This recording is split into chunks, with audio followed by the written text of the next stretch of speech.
Hi, welcome back to Chapter by Chapter, where we're starting to read the final book in the Harry Potter series by J.K. Rowling, Harry Potter and the Deathly Hallows. Harry Potter and the Deathly Hallows.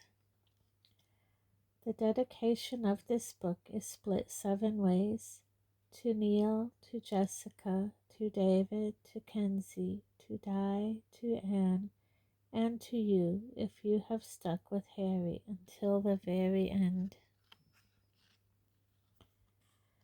Oh, the torment bred in the race, the grinding scream of death, and the stroke that hits the vein, the hemorrhage none can staunch, the grief, the curse no man can bear. But there is a cure in the house, and not outside it, no, not from others, but from them, their bloody strife. We sing to you, dark gods beneath the earth. Now hear you, blissful powers underground. Answer the call, send help. Bless the children, give them triumph now. Aeschylus, the libation bearers.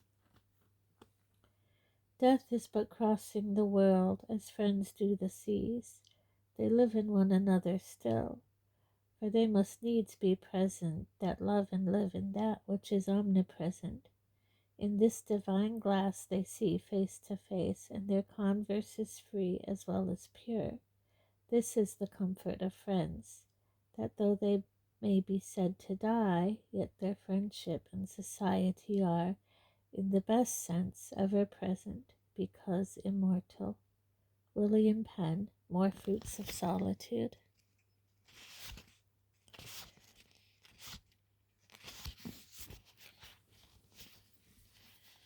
Chapter 1.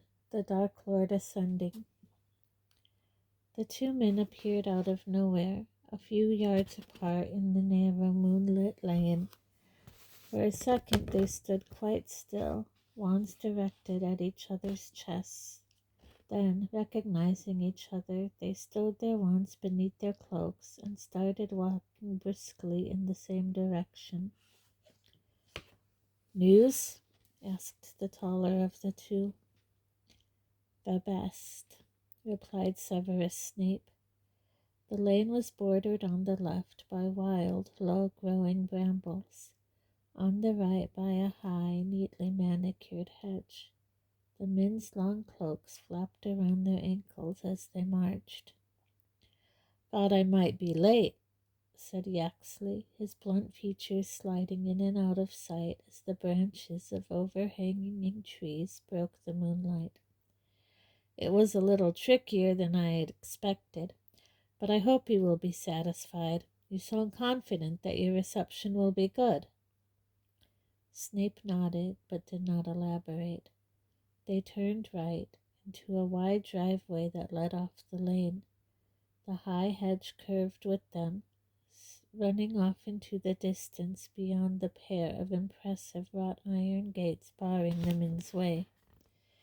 Neither of them broke step. In silence both raised their left arms in a kind of salute, and passed straight through as though the dark metal were smoke. The yew hedges muffled the sound of the men's footsteps. There was a rustle somewhere to their right. Yaxley drew his wand again, pointing it over his companion's head, but the source of the noise proved to be nothing more than a pure white peacock, strutting majestically along the top of the hedge. "He always did himself well, Lucius." "Peacocks." Yaxley thrust his wand back under his cloak with a snort. A handsome manor house grew out of the darkness at the end of the straight drive, lights glinting in the diamond pane downstairs windows. Somewhere in the dark garden beyond the hedge, a fountain was playing. Gravel crackled beneath their feet as Snape and Yaxley sped towards the front door, which swung inwards at their approach, though nobody had visibly opened it. The hallway was large, dimly lit and sumptuously decorated. with a magnificent carpet covering most of the stone floor. The eyes of the pale-faced portraits on the walls followed Snape and Yaxley as they strode past. The two men halted at a heavy wooden door leading into the next room, hesitated for the space of a heartbeat. Then Snape turned the bronze handle. The drawing room was full of silent people, sitting at a long and ornate table. The room's usual furniture had been pushed carelessly up against the walls.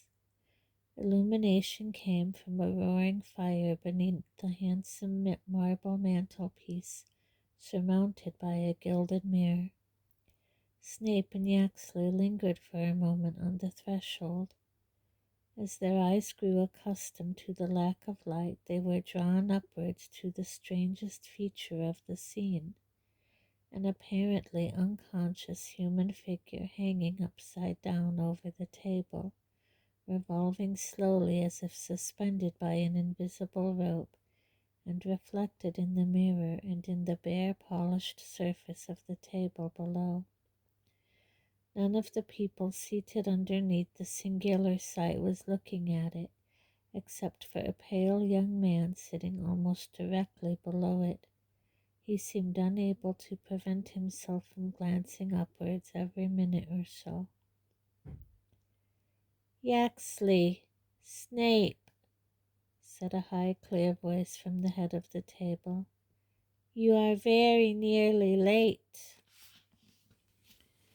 The speaker was seated directly in front of the fireplace, so that it was difficult at first for the new arrivals to make out more than his silhouette. As they drew nearer, however, his face shone through the gloom, hairless, snake-like, with slits for nostrils and gleaming red eyes, whose pupils were vertical. He was so pale that he seemed to emit a pearly glow. "Severus, here," said Voldemort, indicating the seat on his immediate right. "Yaxley, beside Dolohov." The two men took their allotted places. Most of the eyes around the table followed Snape, and it was to him that Voldemort spoke first. "So?" "My lord, the Order of the Phoenix intends to move Harry Potter from his current place of safety on Saturday next, at nightfall." The interest around the table sharpened palpably. Some stiffened, others fidgeted, all gazing at Snape and Voldemort. "Saturday, at nightfall," repeated Voldemort. His red eyes fastened upon Snape's black ones with such intensity that some of the watchers looked away, apparently fearful that they themselves would be scorched by the ferocity of the gaze. Snape, however, looked calmly back into Voldemort's face, and after a moment or two, Voldemort's lipless mouth curved into something like a smile. "Good. Very good. And this information comes from the source we discussed," said Snape. "My lord." Yaxley had leaned forward to look down the long table at Voldemort and Snape. All faces turned to him. "My lord, I have heard differently." Yaxley waited, but Voldemort did not speak, so he went on. "Dawlish, the Auror, let slip that Potter will not be moved until the 30th, the night before the boy turns 17. Snape was smiling. "My source told me that there are plans to lay a false trail. This must be it. No doubt a confundus charm has been placed upon Dawlish. It would not be the first time. He is known to be susceptible."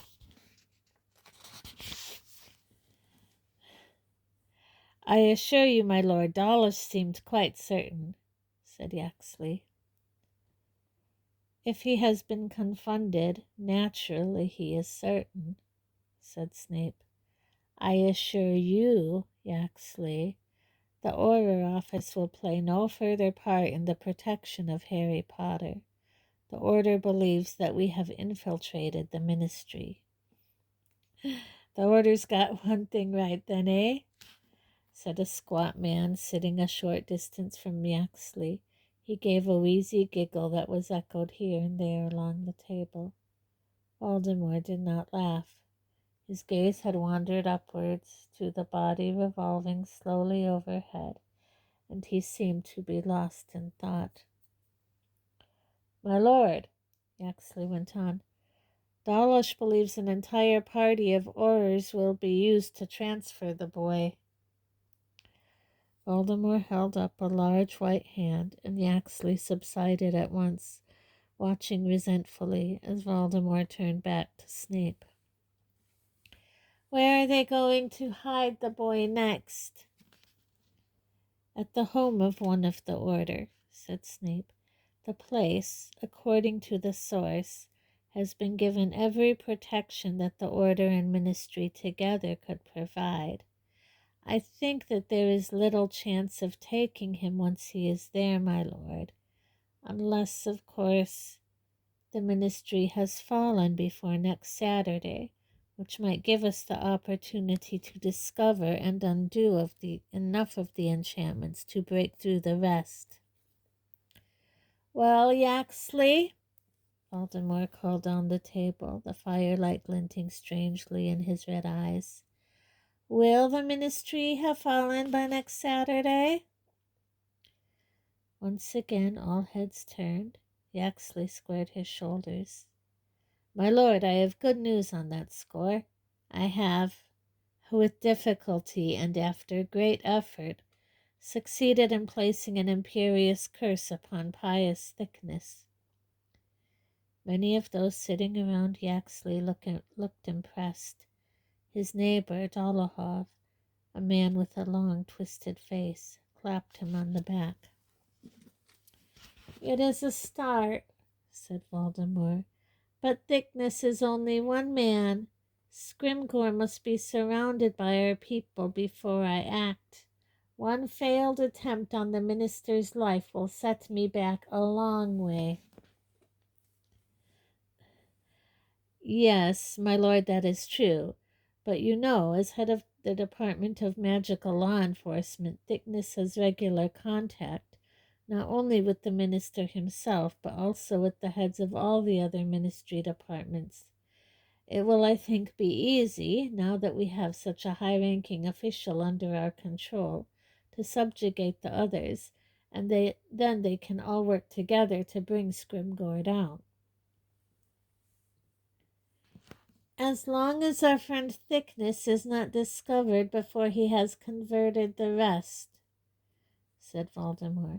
At any rate, it remains unlikely that the ministry will be mine before next Saturday.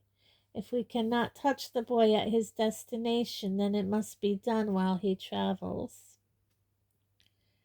We are at an advantage there, my lord, said Yaxley, who seemed determined to receive some portion of approval. We now have several people planted within the Department of Magical Transport. If Potter apparates or uses the flu network, we shall know immediately. He will not do either, said Snape. The Order is eschewing any form of transport that is controlled or regulated by the Ministry. They mistrust everything to do with the place. All the better, said Voldemort. He will have to move in the open, easier to take, by far. Again, Voldemort looked up at the slowly revolving body as he went on. I shall attend to the boy in person. There have been too many mistakes where Harry Potter is concerned. Some of them have been my own. That Potter lives is due more to my errors than to his triumphs. The company round the table watched Voldemort apprehensively, each of them, by his or her expression, afraid that they might be blamed for Harry Potter's continued existence. Voldemort, however, seemed to be speaking more to himself than to any of them, still addressing the unconscious body above him. I have been careless, and so have been thwarted by luck and chance, those wreckers of all but the best laid plans. But I know better now. I understand these things that I did not understand before. I must be the one to kill Harry Potter, and I shall be. At these words, seemingly in response to them, a sudden wail sounded, a terrible drawn-out cry of misery and pain. Many of those at the table looked downwards, startled, for the sound had seemed to issue from below their feet. "Wormtail," said Voldemort, with no change in his quiet, thoughtful tone, and without removing his eyes from the revolving body above. "Have I not spoken to you about keeping our prisoner quiet?" "Yes, my lord," gasped a small man halfway down the table, who had been sitting so low in his chair that it had appeared at first glance to be unoccupied.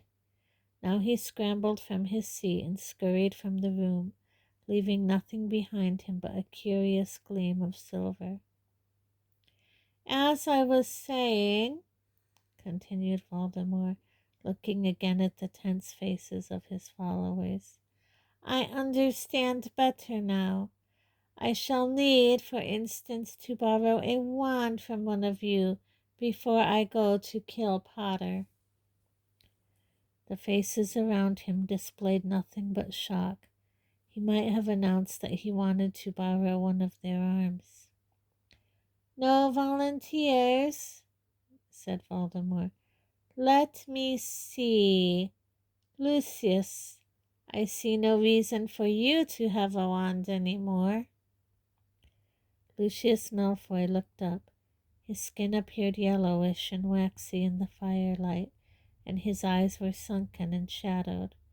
When he spoke, his voice was hoarse. "My lord?" "Your wand, Lucius. I require your wand." "I—" Malfoy glanced sideways at his wife. She was staring straight ahead, quite as pale as he was, her long blonde hair hanging down her back. But beneath the table, her slim fingers closed briefly on his wrist. At her touch, Malfoy put his hand into his robes, withdrew a wand, and passed it along to Voldemort, who held it up in front of his red eyes, examining it clearly. "What is it?" "Oh, my lord," whispered Malfoy. "And the core?" Dragon heartstring." "Good," said Voldemort.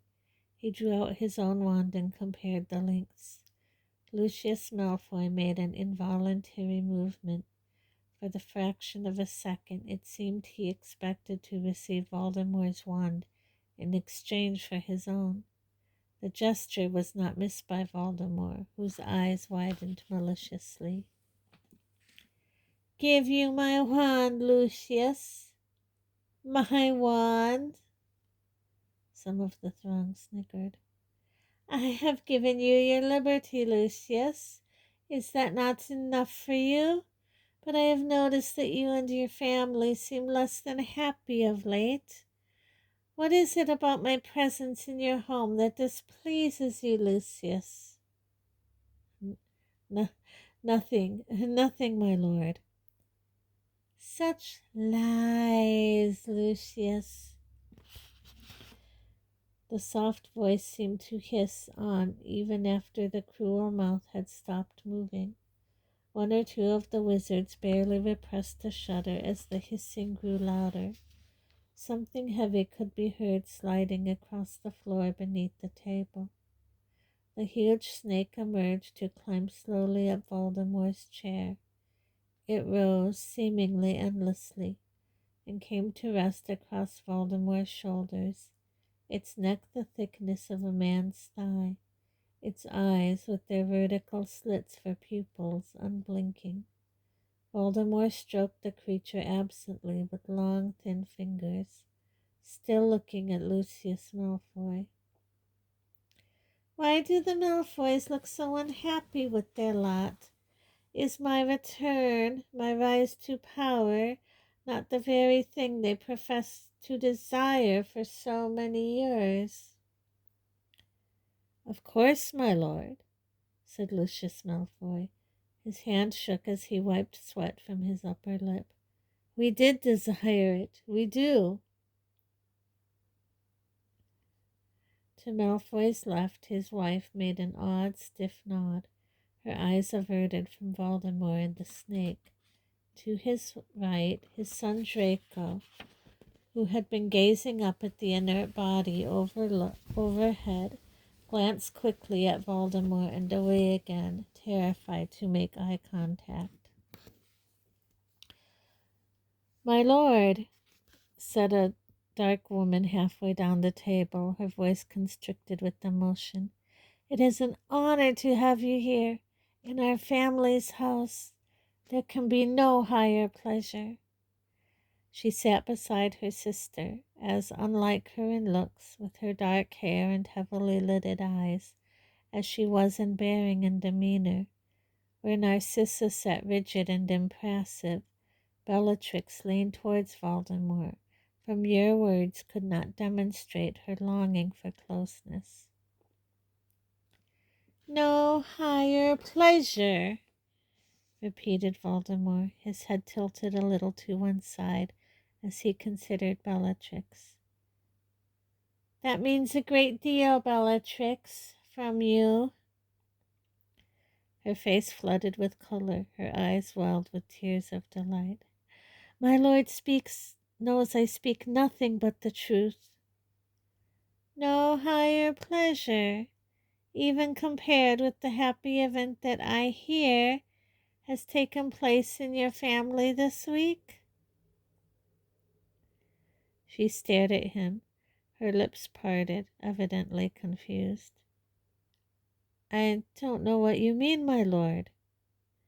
I'm talking about your niece, Bellatrix, and yours, Lucius and Narcissa. She has just married the werewolf, Remus Lupin. You must be so proud. There was an eruption of jeering laughter from around the table.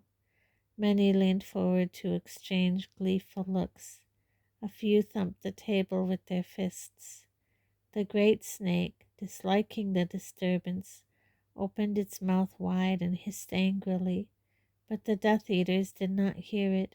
So jubilant were they at Bellatrix and the Malfoys' humiliation. Bellatrix's face, so recently flushed with happiness, had turned an ugly, blotchy red.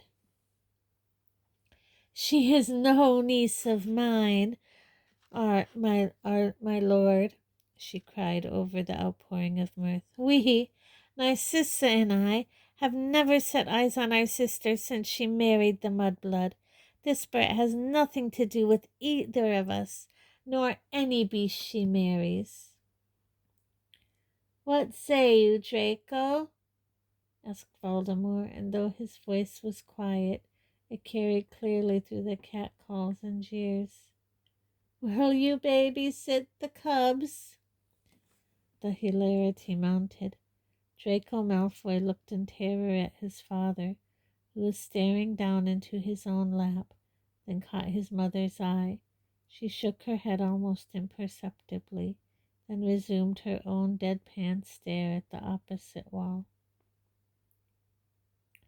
Enough, said Voldemort, stroking the angry snake. Enough! And the laughter died at once.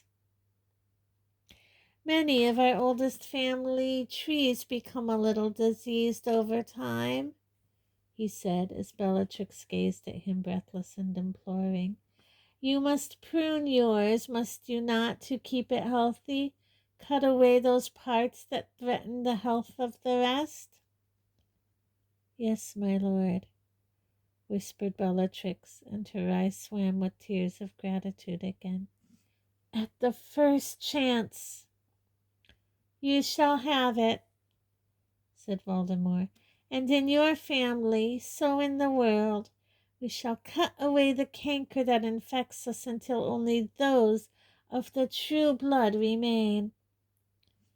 Voldemort raised Lucius Malfoy's wand, pointed it directly at the slowly revolving figure suspended over the table, and gave it a tiny flick. The figure came to life with a groan and began to struggle against invisible bonds. Do you recognize our guest, Severus? Asked Voldemort. Snape raised his eyes to the upside-down face. All of the Death Eaters were looking up at the captive now, as though they had been given permission to show curiosity. As she revolved to face the firelight, the woman said in a cracked and terrified voice, Severus, help me.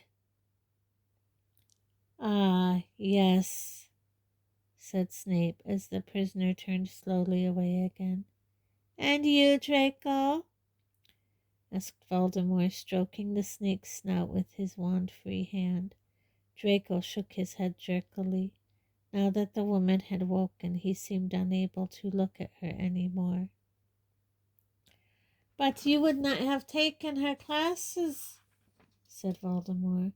For those of you who do not know, we are joined here tonight by Charity Burbage, who, until recently, taught at Hogwarts School of Witchcraft and Wizardry. There were small noises of comprehension around the table. A broad, hunched woman with pointed teeth cackled. Yes, Professor Burbage taught the children of witches and wizards all about muggles, how they are not so different from us. One of the Death Eaters spat on the floor. Charity Burbage revolved to face Snape again. Severus, please, please. Silence, said Voldemort with another twitch of Malfoy's wand, and Charity fell silent as if gagged. Not content with corrupting and polluting the minds of wizarding children, last week Professor Burbage wrote an impassioned defense of mudbloods in the Daily Prophet. Wizards, she says, must accept these thieves of their knowledge and magic. The dwindling of the purebloods is, says Professor Burbage, a most desirable circumstance. She would have us all mate with muggles or, no doubt, werewolves. Nobody laughed this time. There was no mistaking the anger and contempt in Voldemort's voice. For the third time, Charity Burbage revolved to face Snape. Tears were pouring from her eyes into her hair. Snape looked back at her, quite impassive, as she turned slowly away from him again. Avada Kedavra! The flash of green light illuminated every corner of the room. Charity fell with a resounding crash onto the table below, which trembled and creaked. Several of the Death Eaters leaped back in their chairs. Draco fell out of his onto the floor. Dinner, Nagini, said Voldemort softly, and the great snake swayed and slithered from his shoulders onto the polished wood.